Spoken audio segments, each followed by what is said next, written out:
Hey, I'm Jess Hugo, personal trainer and nutritionist, and I am here to show you that life is messy, but we're doing it anyway. Welcome to Doing It Anyway, the podcast for building the life that you want without burning out. Let's get into it. You know, when you have those days where you just feel like your mental health's a little bit in the bin and your mindset just feels really rough, and that is really truly because you don't have a routine in place. And whilst I say this, please note, like, disclaimer, this doesn't go against anything with your diagnoses, anything that your psychiatrist or psychologist has said, and like just know that everyone can feel like they're having a bit of a rough mental health day without being diagnosed. Like, I actually want to normalize that, and that's not taking away from, but do you ever have those days where you're like, oh my gosh, like, do I need to go get a diagnosis? Like, is there something like actually off here? But you're just having a really rough day, and sometimes it can be really hard to differentiate. So that is the girls that I'm talking to.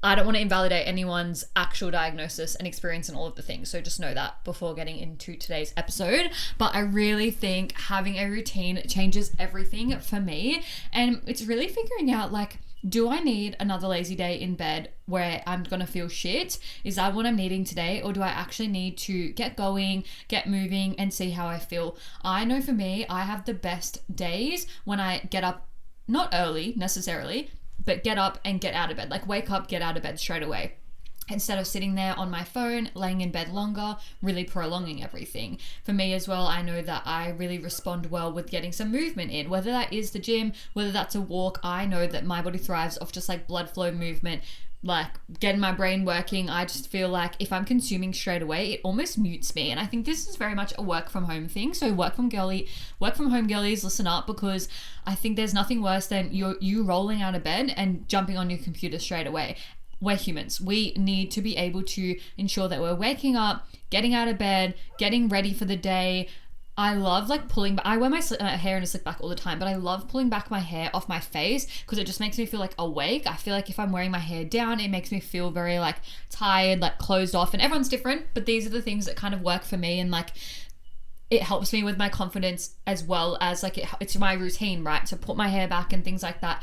I go down, I have food, I have my pre-workout, I get into the gym, or I get onto my walking pad. And if you're like, well, I roll out of bed and I like start work, really, where can we set like 20 minutes earlier to have a bit of a routine of like, even for me, it's like I put in my earrings, I pick out my outfit, I just like do my hair. I don't tend to wear makeup often. It just depends. Like, if I have any blemishes, I might cover them. It really depends what I have on the day, but just some type of routine where I'm like, cool, then I'm going to have my pre-workout, then I'm going to train, then I'll have my coffee. For me as well, it's like figuring out how your body kind of responds. So I know that if I have a coffee like first thing, I obviously can't really train then because it's like a bit heavy, a bit milky. Everyone's different again, but that kind of throws off my routine because then I'm kind of waiting and then I'm getting into work and then I don't want to train as much. So I think I know you just have to get training out of the way, but you might be someone that thrives off training in the afternoon and you're very active like brain in the morning. So I used to think that I used to work really, really well by waking up, going straight into work, but I actually think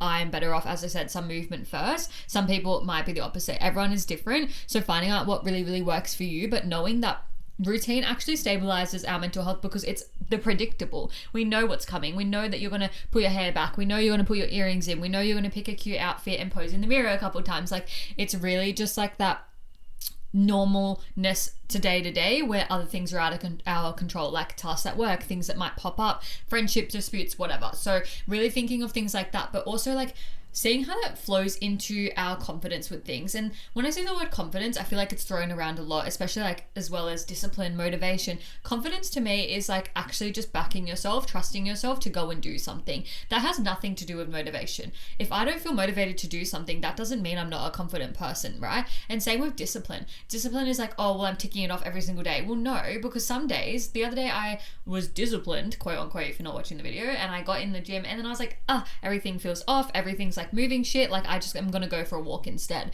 and that is fine. But then people that preach discipline, it would then almost make it seem like I'm undisciplined, but if I was, I wouldn't have done anything, right?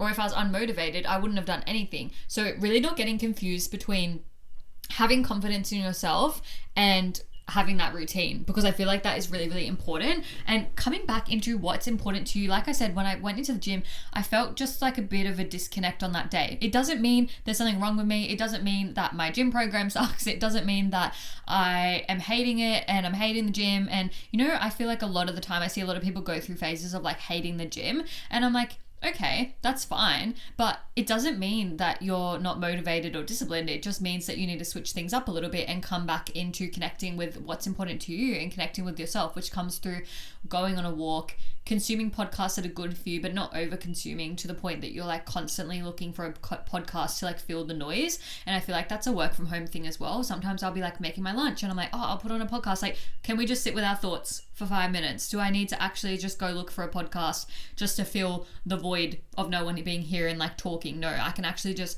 connect to myself better.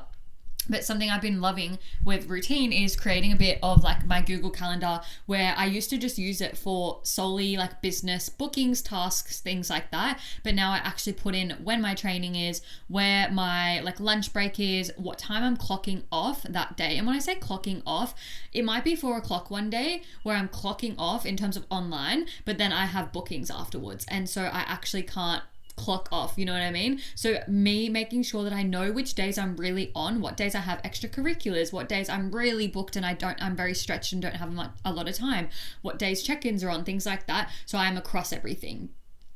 That structure really helps remove anxiety of things, because sometimes there's been times where I've been like, oh my gosh, I'm not sure if I'm going to get everything done before my first booking. I have a lot going on, and then I'm literally stressing out. I've worked all day and then I'm going to work all afternoon and night, and then I had no break in that. And that obviously makes me feel uneasy, a bit anxious, if you will, because then I'm like, didn't have time to fill my own cup in the day. And like, are you always going to have time to fill your cup in the day? No. If you are currently listening to this podcast thinking, wow, I actually truly do need more support, structure and strategy to reach the goals that I have in mind, then this is your sign. One-on-one coaching is where I take everything that I've mentioned in this podcast and create a customized plan for you to finally achieve your goals. It is designed for women who are ready to live their dream life. I'm talking losing the 5 to 10 kilos and living in your dream toned body sustainably so that we can have it long term.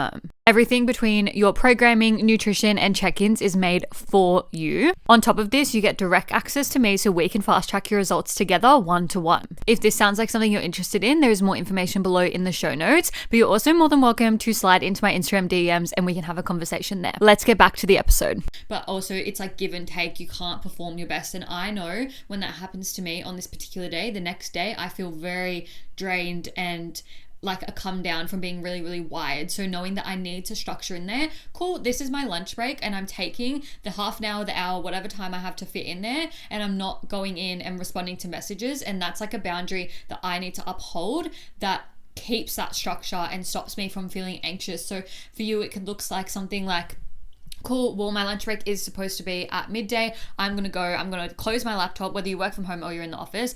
I'm going to walk away, walk outside, even if you packed your lunch, like taking it out somewhere. I know right now it's a bit shit with the rain and it's cold and whatever, but even like sometimes I try to look for options around me. Like, is there a library that is like got a cafe like connected to it? Is there a cafe I can go to get just a warm drink, like a coffee, and I can eat my food there? Things like that as well.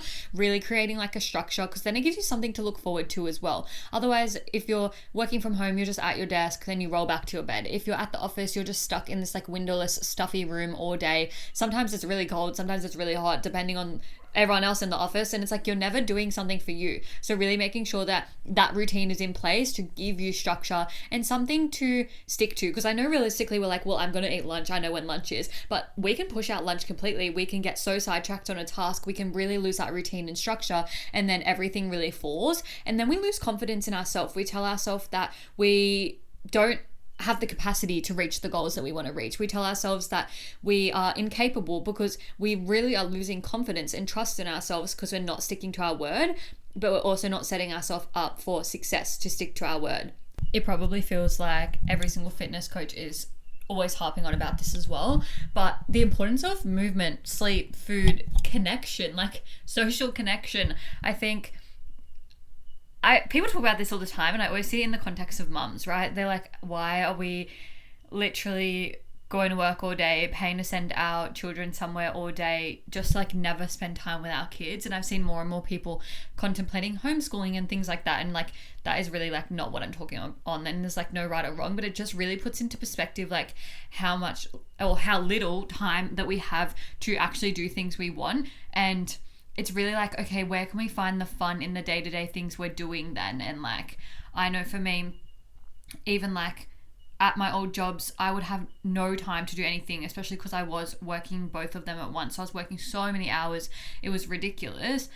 I very quickly burnt out at that because I didn't prioritize hanging out with anyone. I didn't prioritize going anywhere. I tried to prioritize my health and fitness in that time. Obviously I had everything going on with PCOS and all of the things. But it was very, very hard to prioritize everything I was doing. I remember like there was a day where I forgot my meal prep, but I left so early before anyone in the house, so my partner dropped it off for me. But like just things like that where I was like, I was struggling to prioritize myself because I was so busy with everything else. So really figuring out where you can prioritize those things. Something I've even lately been trying to be on top of is like, cool, when we are actually together, let's like actually put our phones away. Let's actually focus. It's like a catch-22, right? Because I was looking through like, what did I actually get up to in May and June last year versus this year, because I'm like, I'm so God, I don't want to go anywhere. What did I get up to? And I was like actually doing a lot, and then I realized lately I haven't been taking many photos or sharing much, and I think that's because I've been trying to like not be on my phone, and I also have been really busy. But lately it's like I'm really busy, like this night, like what night are we actually doing stuff, whether that's not necessarily like date night, go out and eat, but like can we actually just like watch a movie together? I feel like I'm very anti-movie all the time because I'm like, it takes so long. What are you doing? What are you doing instead? Like put your phone down, eat dinner earlier, go and watch this movie. Like what's the big deal, right? So, and I think as well, people are so negative about watching TV and stuff like that. And I'm like, if you're watching TV and it gets you lost in the movie and not stressing about what you're doing and you're not on your phone consuming other people's lives and you're actually actively like following a storyline, that is better than the opposite, right? I think everyone's like, there's so much shame, like, oh my God, you're really like, you need blue light glasses, why the fuck are you watching TV? That's so bad for your circadian rhythm. And I'm like, it is 7 p.m. Let me watch a movie, you know? So really prioritizing all of those things, but also making sure that you get on top of it. Am I getting 7 to 8 hours of sleep? If I'm getting 5 hours every day, that's definitely why I'm craving everything. That's why I'm feeling really shitty all the time and really in my head about things. That's why it's really hard for me to stick to a routine. Am I getting some type of movement in? No, I'm actually sitting at my desk all day getting 2,000 steps. Okay, let's aim for 5,000. Just really auditing where you're at and creating that routine based on what you're already doing to prove to yourself that you can trust yourself.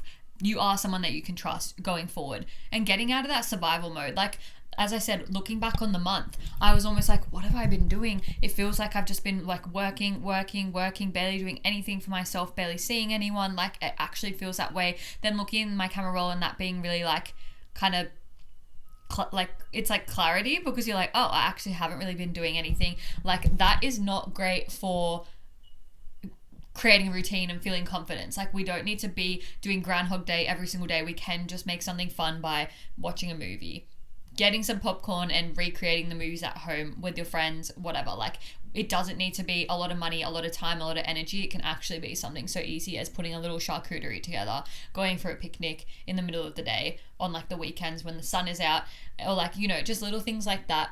Making that in your schedule, locking it in with your Google Calendar so that you are like good to go. It's also the experience of things. Like I was talking about this the other day, and I love this idea and I can't stop talking about it, but confidence and routines are built through the experiences you have. You're not going to have those experiences if you keep hiding, if you keep staying in your comfort zone, if you're thinking I can't be bothered. And like, I get you, I'm the same. I'm like, oh my God, like that sounds like so annoying. That sounds like a lot of effort. And sometimes it is, but without that experience, you weren't going to take that next step. And it's almost 1 year today. I will post on my story when it is. Actually, at the time of this being out, it would have already been 1 year, sorry. But, you would have seen my story. 1 year ago today-ish, I went to the retreat with Tay and the girls. It was 6 girls that I've never met before. I'd actually never met Tay either. And obviously her admin staff, I don't know what her role is at the moment, but her admin staff, so all these girls that I'd never met before. And it was obviously scary. I was flying solo just to like Queensland, but still flying solo. just like navigating things on my own. I did a hotel booking all by myself. Like it just like, I know this sounds like so lame, like, oh, all by yourself, but just like I was in control of doing all this stuff to just take this next step. And it was a fear of unknown. I've never been to this place before. I'm staying with all these girls that I don't even know, what's it gonna be like. And I think talking about business stuff and potentially talking about money and schedules and all this stuff can be a bit like vulnerable. It can be vulnerable topics. So I was like, this is really like awkward and uncomfy. Like, what's this gonna be like? I don't know. And you just only know from social media, right? But then if I didn't go, I wouldn't have had the confidence to do half the things I've done in just the last year. And we wrote really like reflection pieces at the end of the retreat of things that we wanted to bring out and like focus on and leave behind, all of these things. And I was like, I have grown so much from this point. And it's even like a pivotal point in my camera roll, and you can see how much I've changed since then. And like without that experience, I don't think I would have been able to create the routines I have, create the confidence I have, create the impact I have. And I just feel like if I was so scared in like, oh, but I don't know anyone, or I'm going solo, or it's not even in my state or whatever, and that all held me back, I would have never got to have that experience. And I actually remember at the time, like I was on the fence a little bit. I was a little scared, not about the money, not about anything. It was just like, fuck, it's like, I don't know, like I've never done this before. But truly, it's like a pivotal moving moment. So I really urge you to take the solo trip, do something outside your comfort zone, go to the retreat, go to the photo shoot, like do the uncomfortable, scary thing, because you actually don't realize the things you're going to get out of it. And I think that is like the biggest thing I want you to take away from this. So many of us see an opportunity and then we instantly see the price tag and we don't want to do it anymore. And we make it's even like we see this really cute jacket and then we see the price and we make everything about the price. What about the feeling? It's not the feeling of the jacket, the feeling of how you look in that fucking jacket. You're probably going to love that jacket and wear that jacket 100 times over. The feeling that you get being in a room with girls and taking up space and making friends with it. I've been back to the Sunshine Coast on a solo trip to see Tay since, and I met up with one of the girls from the retreat. So making friendships that I actually connect with all the time, meeting all these different girls in the network. I have new friends in just Tay's network in general, where I didn't even know who they were before, but I've brought them onto podcasts. I talk to them in the DMs all the time. And it's like, you don't realize the type of friendships and opportunities that you're going to open up for yourself. These are not just business people. I just consider them friends, whether they had a business or not. I like them as a person. So you don't realize those opportunities while you're hiding. So it's really a great opportunity to get outside your comfort zone and stop being the friend that avoids doing those things. Like I was that girl. I would avoid the camera. I would hide my body. I would be the girl behind the camera taking the photo instead of getting in the photo. I didn't want to take those photos and memories. And even going through my camera roll now and being like, cool, I've been putting the phone down more. I'm like, okay, let's take more. Let's prioritize taking the memories, then putting it down type thing. Like it's not a bad thing to pull out your phone and take a photo. It's a bad thing to pull out your phone and get on socials while you're hanging out with people and stuff like that. But it's okay to take a photo. Right? So really trying to capture those memories and have those to look back on and see how you were feeling and getting in them. And I posted a poll on my story the other day, and all of the votes, apart from one, I put 4 options. I must have overwhelmed you girls because everyone chose the first one, and one person chose the second one. But everyone was saying that they were avoiding getting in photos. And I'm like, this is not how we're going to live. We are going to build confidence. We're going to get familiar with the fact that confidence isn't something that we just wake up with, and we're going to get in front of the camera and do the things that we're scared to do, because some of the most confidence I've ever felt, as I said, is from doing things that I would have avoided, I would have never actually done in the past. And I don't even know if I would have done that 2 years ago, like a year before. You know what I mean? Whereas now I'm like, fucking host another one. I want to go again. But it's just like confidence is not something you're born with. It's something that you get from putting yourself in the rooms. That is the major takeaway from today that I want you to think about. And that is a wrap on another episode of Doing It Anyway. If you enjoyed today's episode, I would love for you to rate it 5 stars, share it with your friends, share it on your stories. And if you have any feedback, I would love to hear it. Please shoot me a DM on Instagram. All my links are below. See you in the next episode.